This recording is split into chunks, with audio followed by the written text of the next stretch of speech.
ಒಂದು ಕಡಾಯಿ ತಗೊಳ್ಳಿ, ಸ್ವಲ್ಪ ಎಣ್ಣೆ ಹಾಕಿ, ಸಾಸಿವೆ ಹಾಕಿ,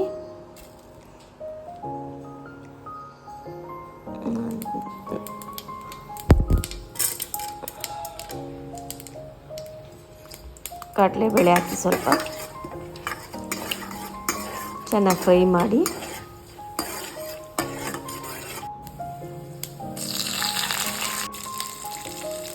ಕರಿಬೇವು ಹಾಕಿ, ಈರುಳ್ಳಿ ಹಾಕಿ ಚೆನ್ನಾಗಿ ಕೆಂಬಣ್ಣ ಬರೋವರೆಗೂ ಉರಿ ಫ್ರೈ ಮಾಡಿ ಚೆನ್ನಾಗಿ. ಹಸಿ ವಾಸನೆ ಎಲ್ಲ ಹೋಗಿದೆ. ಇವಾಗ ಟೊಮೆಟೊ ಆ್ಯಡ್ ಮಾಡ್ಕೊಳ್ಳೋಣ.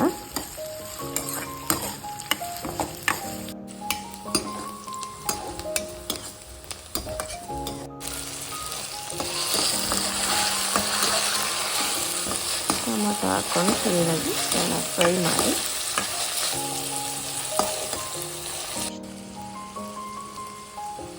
ಸ್ವಲ್ಪ ಅರಿಶಿನ ಪುಡಿ ಹಾಕ್ಕೊಳ್ಳೋಣ.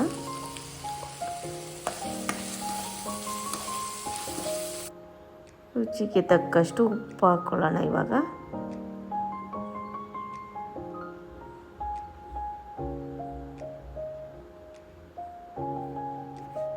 ಚೆನ್ನಾಗಿ ಫ್ರೈ ಮಾಡಿ, ಅರ್ಧ ಟೀ ಸ್ಪೂನಷ್ಟು ಶುಂಠಿ ಬೆಳ್ಳುಳ್ಳಿ ಪೇಸ್ಟ್ ಹಾಕೋಣ.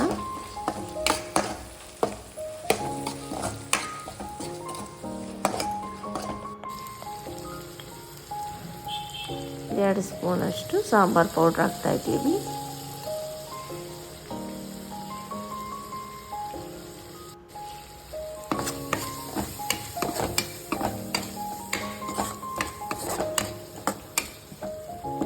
ನೀರು ಹಾಕೋಣ ಇದಕ್ಕೆ ಸ್ವಲ್ಪ. ಇವಾಗ ಫ್ರೈ ಆಯಿತು. ಇವಾಗ ಸ್ವಲ್ಪ ನೀರು ಹಾಕೋಣ.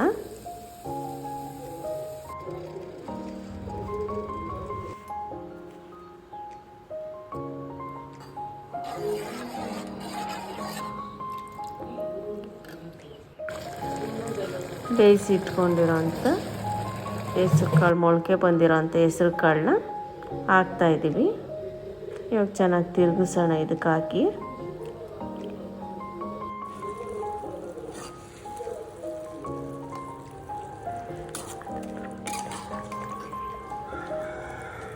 ಮಕ್ಳಿಗೂ ಇದು ಹೆಲ್ದಿ ಆಗಿರುತ್ತೆ.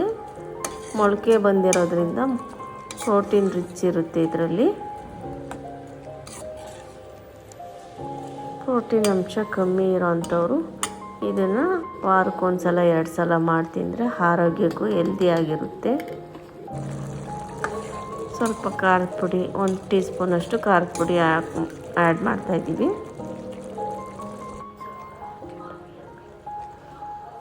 ಇವಾಗ ಸ್ವಲ್ಪ ಹೊತ್ತು ಪ್ಲೇಟ್ ಮುಚ್ಚಿ ಬೇಯಕ್ಕೆ ಬಿಡೋಣ.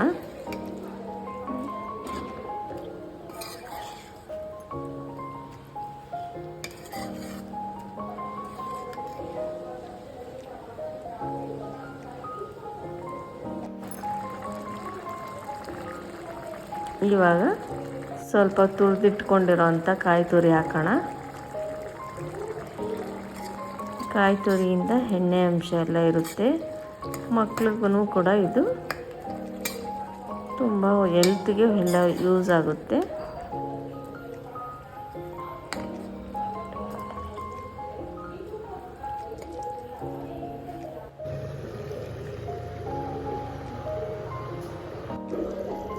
ಒಂದೆರಡು ನಿಮಿಷ ಪ್ಲೇಟ್ ಮುಚ್ಚಿ ಹಾಗೆ ಬಿಟ್ಟು ನಂತರ ಕೊತ್ತಂಬರಿ ಸೊಪ್ಪನ್ನ ಆ್ಯಡ್ ಮಾಡೋಣ.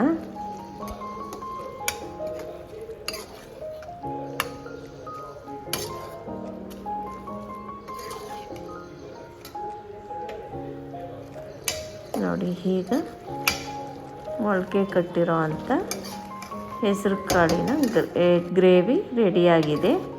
ಇದನ್ನು ಚಪಾತಿ ಜೊತೆ, ದೋಸೆ ಜೊತೆ, ರೈಸ್ ಜೊತೆ ಕೂಡ ತಿನ್ಬೋದು. ನಾವು ಇವಾಗ ದೋಸೆ ಜೊತೆ ಇದನ್ನು ತಿಂತಾಯಿದ್ದೀವಿ.